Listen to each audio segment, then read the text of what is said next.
Il y a quelques jours que tu aurais rédigé un testament nous déshéritant totalement David et moi. Quelques heures plus tard, Laetitia réplique par un communiqué: j'ai pris connaissance avec écœurement de l'irruption médiatique autour de la succession de mon époux. Voilà, et alors le dernier épisode, vous voyez ici à l'écran, la vérité des chiffres sera bientôt établie par la justice. J'ai demandé à ce que cette donation soit rapportée à la succession. C'est une affaire privée à laquelle on assiste, mais elle fait la une des journaux. Et si elle passionne autant, eh bien, c'est que peut-être elle concerne tout à chacun, les histoires de famille, les héritages qui divisent, tout le monde connaît. Et on va en parler avec nos invités, avec nous. Noémie Houchetran, bonjour. Bonjour. Vous êtes avocate au barreau de Paris, avocate dédiée au droit international de la famille. Pascal Ouvrier, bonjour. Bonjour. Professeur de lettres et auteur de plusieurs livres sur Johnny Hallyday. On va en citer deux: Johnny Hallyday, The Rock'n'Roll Star, et Johnny, que je t'aime. Nathalie Serrero, bonjour. Vous êtes psychothérapeute spécialiste du couple et de la famille. Et puis Jérôme Vermelin est également avec nous. Bonjour Jérôme. Bonjour Magali. De notre service culture. Le drame, la douleur, donc on s'en souvient tous avec ces images de l'enterrement de Johnny Hallyday au mois de décembre. Et puis maintenant, il y a le feuilleton qui peu à peu se transforme en guerre ouverte. Hubert Coster. Laura Smet le confirme, par 2 donations, son père lui a permis d'acheter un appartement de 106 mètres carrés rue Bonaparte à Paris. Elle perçoit également une rente mensuelle dont elle ne précise pas le montant. Mais dans son communiqué, la fille de Johnny Hallyday insiste également: la vérité des montages juridiques et la vérité des chiffres seront bientôt établies par la justice, écrit-elle. Une réponse aux révélations de nos confrères du Point et de RTL. Ceux-ci affirment que Johnny Hallyday a légué en 2002 à son fils David la moitié d'une propriété du 16e arrondissement, valeur 10 millions d'euros. Ils affirment également que le chanteur a aidé sa fille Laura à s'acheter cet appartement et qu'elle touche une rente de 5 000 euros mensuels. En tout, 800 000 euros lui ont été versés. Des donations importantes, mais relativement faibles au regard de l'ensemble du patrimoine de Johnny. Il y a un catalogue de 1300 chansons qui va rapporter énormément en royalties, surtout dans les années à venir. Voilà, il y a l'album posthume qui va sortir, et puis les propriétés des Hallyday, que ce soit à Marne-la-Coquette, à Los Angeles, à Saint-Barth, sont estimées à 100 millions d'euros. Dès 2011, période à laquelle il rédigeait son premier testament, l'artiste prévenait: ses 2 aînés devaient accepter que leur part d'héritage soit diminuée des montants déjà reçus. Mais ce n'est qu'en 2014 qu'il décide de déshériter Laura et David. Pascal Ouvrier, donc on en parle depuis lundi soir. Maintenant, vous qui connaissiez bien Johnny Hallyday, est-ce que ça commence à vous gêner, cette histoire? Gêné, je ne sais pas. En tout cas, c'est une sorte de sitcom à laquelle nous assistons là aujourd'hui, enfin depuis quelques jours. Il y aura certainement d'autres rebondissements, il y aura des scoops qui ne manqueront pas d'intervenir. Si vous voulez, on est un petit peu brouillé maintenant dans cette situation. Là, en venant, j'ai entendu que Eddie Mitchell soutenait Laura Smet. Bon, c'est le parrain de Laura, ça paraît un peu normal. C'est comme les soutiens politiques. Donc, tiens, moi, je vais soutenir. C'est là. Bon. Laetitia, elle est très seule en ce moment. Et moi, je suis un peu étonné parce que on considère que c'est elle qui manigance. On a parlé de captation d'héritage, etc., des termes très très forts. En fait, moi, je m'aperçois d'une chose, c'est que le patron, celui qui est aux commandes, c'est Johnny Hallyday.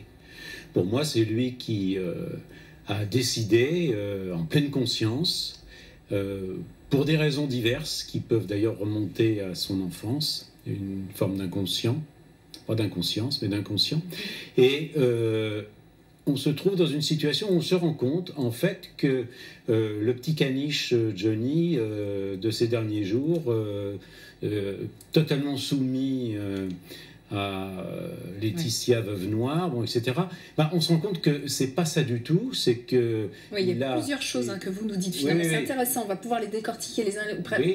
J'espère apporter un peu de nouveauté. Et puis, mais les uns après les autres, parce qu'il y a beaucoup de pistes que vous évoquez, donc on va aller... Pour vous dire qu'il y a eu quand même une légère modification là de perception depuis hier, c'est qu'on s'appellesoit que celui qui est aux commandes, c'est Johnny Hallyday. Donc le taulier. Le taulier, il a voulu cela, il a voulu ce type de testament. Et puis, c'est ainsi. Donc après, il faut faire avec, sans porter forcément de jugement de valeur, mais c'est déjà un fait qui me paraît important parce que j'espère, je pense que la manipulation dont on a parlé ces jours derniers, quand même, s'éloigne un petit peu. C'est pas blanc et noir, on Si va on est essayer de regarder toutes ces nuances de gris. D'abord, juste la dernière information, parce que vous l'avez dit, Jérôme, c'est Eddie Mitchell qui a réagi.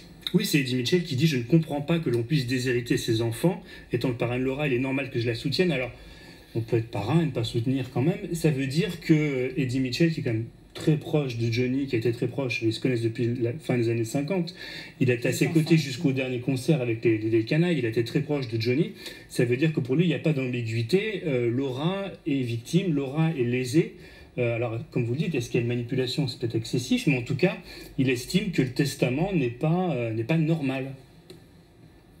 Normal, ça dépend ce qu'on entend par normal. Si c'est bon, je vais laisser parler bien évidemment la juriste, parce que là c'est pas trop ma partie. Mais enfin bon, il y a deux types de testaments. Si on se place du point de vue américain, du droit américain, c'est tout à fait recevable de, entre guillemets, déshériter ses enfants, parce que là aussi c'est un terme que je n'aime pas beaucoup, c'est un terme qui est trop fort. Je pense que ce n'est pas ce qu'a voulu en réalité Johnny Hallyday. Plus dans plus subtil que ça, effectivement. Oui, Noémie Uchetran, vous allez pouvoir nous éclairer, parce qu'effectivement, on apprend donc par un document confidentiel qui a été révélé hier soir, qu'il y a eu des legs du vivant de Johnny Hallyday à David et à Laura. On va les voir ici, notamment une maison donc pour David dans le 16e arrondissement de Paris, et puis pour Laura, donc de l'argent versé pour qu'elle puisse acheter un appartement, et on va dire quoi, une rente mensuelle de 5 000 €. Est-ce que ça peut être considéré par le fait que j'ai donné ça à mes enfants, donc il n'y aura rien pour eux dans l'héritage? Effectivement, ça pourrait avoir des incidences sur la résolution du litige, même devant le juge français. Dans cette affaire, il y a beaucoup d'affects, mais c'est évidemment une situation juridique comme une autre. C'est un cas typique de droit international privé. Et là, la présence de libéralité consentie du vivant de Johnny pourrait influencer le juge dans l'appréciation de l'ordre public international. Alors, quand est-ce qu'on parle d'ordre public international? On en parle quand, une fois qu'on a déroulé toutes les qualifications juridiques, toutes les règles de conflit, on arrive à l'application d'une loi étrangère. Donc là, on partirait du postulat qu'on appliquerait la loi californienne.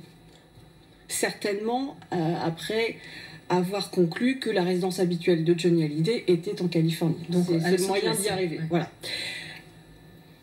On peut encore écarter certaines clauses de ce testament au nom de l'ordre public international. L'ordre public international, c'est quoi? C'est une fraction de notre ordre public interne. Vous avez l'ordre public interne qui est à peu près gros comme ça, c'est-à-dire tout ce qui n'est pas convenable en France. Donc en gros, c'est tout le droit pénal, tout ce qui est interdit en France. Voilà.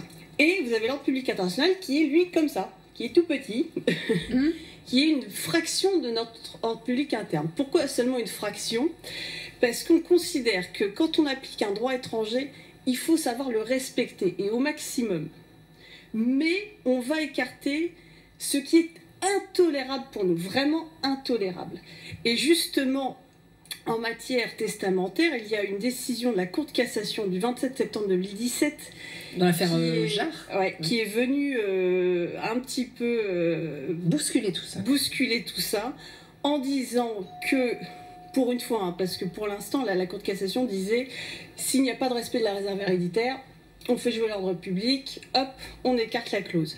Là, la Cour de cassation nous dit une loi étrangère qui ne connaît pas la réserve héréditaire n'est pas en soi contraire à l'ordre public international. Elle peut l'être si les conséquences de l'application de cette loi conduisent à un résultat intolérable, c'est-à-dire en gros un déshéritement total. Ça veut dire qu'avec cette jurisprudence, on va dire, il pourrait y avoir maintenant dans le droit français une reconnaissance de, même si vous n'aimez pas le terme, des enfants déshérités. C'est ça en fait. La jurisprudence fait que ça peut être... ça va être en train par cas. C'est en train de changer en France. Si les magistrats estiment que les enfants déshérités dans le fameux testament ne sont pas dans une situation économique trop défavorable, et bien, ça peut être recevable. Voilà. Donc effectivement, les enfants Hallyday pourraient ne pas avoir gain de cause, mais ce qu'on comprend bien en vous écoutant, c'est que ça va être extrêmement compliqué et sans doute très laborieux. Visiblement, ce qu'on a appris dans le document, encore une fois confidentiel hier, c'est que Johnny Hallyday l'aurait fait en toute connaissance de cause. C'est-à-dire qu'il a fait des donations à ses enfants de son vivant. Ils ont déjà reçu leur dû par le passé, et donc il estime les avoir mis à l'abri, d'où le fait qu'il leur lègue rien donc à sa mort. Mais il y a quand même, au niveau amour, au niveau sentiment, c'est extrêmement violent pour des enfants. Par-delà les millions, par-delà les milliers d'euros que ça peut valoir. Alors,